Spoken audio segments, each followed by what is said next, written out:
In this video, I'm going to be breaking down the differences between maximize conversions and maximize value of conversions. This is a very important topic, especially for people who have a variety of different products at different price points. So what we're going to go through is a full example of the differences here in an actual ad account. I'm going to show you two super important differences, and I think it's really obvious, and I like how this is actually something that I'm playing with right now. So this is results from the last 25 or so days for a huge A/B test we ran against this. And then I'm also going to explain why and when you should use one or the other. So keeping this as straightforward as possible. So first things first, we need to actually understand what the heck am I even talking about. So when we go into any of our existing campaigns, and we go to our performance goal when we're actually setting up our ad set, we're going to always have the option to choose maximize number of conversions or maximize value of conversions. Okay.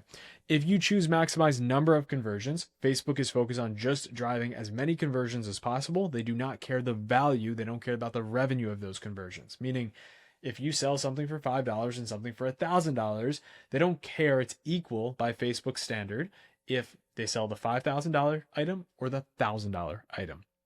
Maximize value of conversions is focused on showing ads to most likely people who are going to generate higher value, meaning more revenue for the business.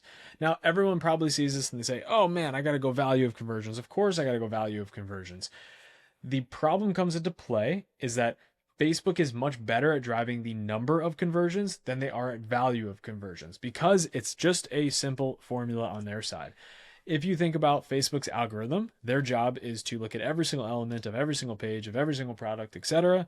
And if you give it more elements, it means it needs to do more on its back end. So if Facebook just sees product cost, we're going to call product cost X, and they know your cost per purchase average is $40, let's say, then your CPA that they are going for is $40, right? Really simple formula. All they need to do is get this input, which is going to be product and your cost per acquisition. It's really simple. I don't know if this example is too good, but it's very simple. They're only going for one single variable. Literally all they care about is the single purchase.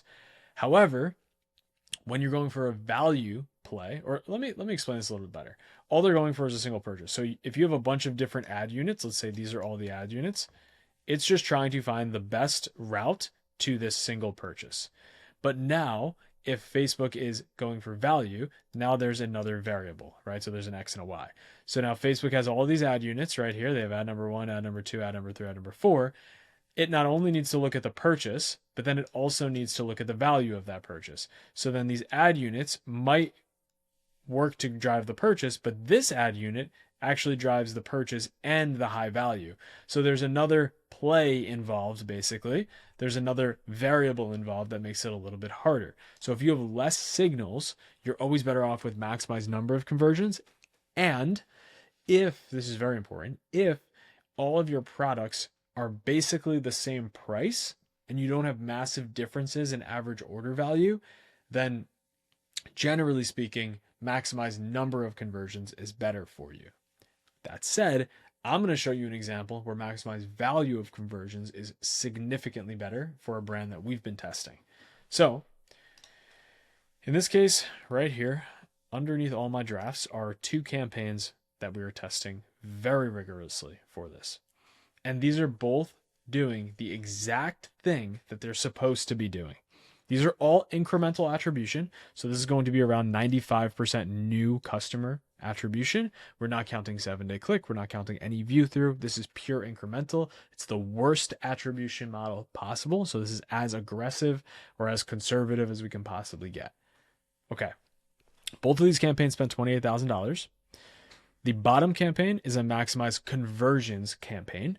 It drove a $36 cost per acquisition or cost per purchase. The top, which is a ROAS campaign or maximize value, I just call it ROAS campaign. Maximize value campaign drove a $20 worse cost per purchase. That is a massive difference. That is almost double, like massive difference. But the return on ad spend here is 1.2 and the return on ad spend here is 0.8, which is also a massive difference. So what's actually happening? What's happening is Facebook has identified that it's able to drive significantly higher average order values on the ROAS campaign. So for example, if we actually just plug in our AOV column here, okay, go to the right, you're going to very quickly see one is $70 or $68, the other is $29. This here is making up for the delta. The ROAS campaign, or the max value campaign, is making up for the delta in cost per purchase. So what I always recommend here is, if you have that big change in cost per purchase or average order value, depending on what product is being shown, make sure you try and test value-based campaigns. In this example right here, this brand has some products that are literally $10 and other products that are $100+. Now, they like those purchases for the $10 purchases, those $20 purchases, but they really like those $100 purchases, which is why we care way more about the return on ad spend here. And that's why in the last just 7 days, we've started to make a major swing to then favor the incremental ROAS purchase. Don't worry about the ROAS here. This is going to get much better. It's probably heavily delayed because we're on incremental attribution. So looking to push more into value based on this specific brand. So I hope that breakdown really helps. As I mentioned here, it's super important to use maximize conversions if your AOV is steady and if you don't have a lot of signal. But if you have a lot of signal and your AOV is varying and fluctuating, then go ahead and test maximize value. And I would test it just like I am right now, which is just running 2 different campaigns at the same time.